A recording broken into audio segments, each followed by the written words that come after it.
The Americans with Disabilities Act, or ADA, was signed into law back on July 26th of 1990. This year is the 34th anniversary and a chance for the Department of Public Safety and Correctional Services to highlight just how far it has come when it comes to the disabled and its facilities. So my job essentially is to ensure that all of our incarcerated individuals and those that are under the supervision of parole and probation have equal access to all of our programs, services, and activities. Michelle Gardner is the DPSCS ADA coordinator, signing on in 2017 when the division was created.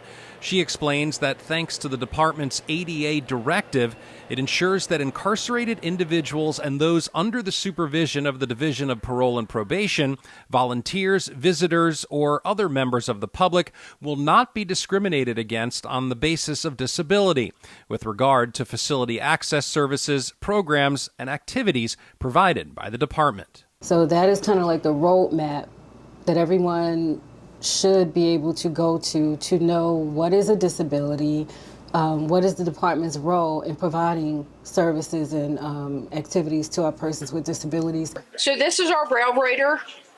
These are for the IIs to use that want to learn how to read and write Braille. At each facility around the state, the assistant warden is designated as the ADA coordinator. The keyboards are larger.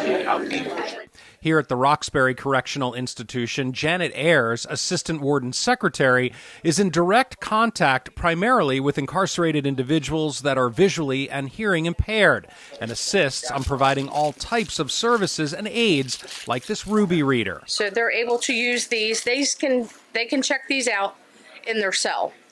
So what they would do is they hold it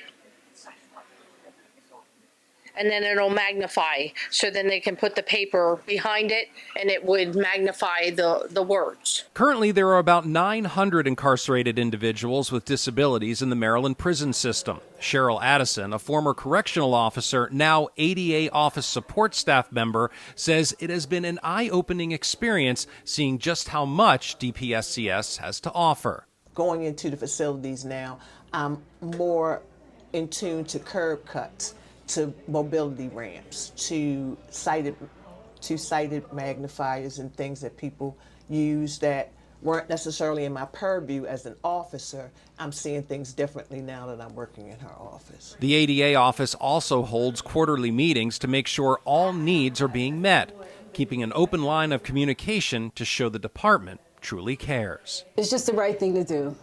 When it was signed into law, it was the right thing to do to make sure that everyone is treated equally and fairly.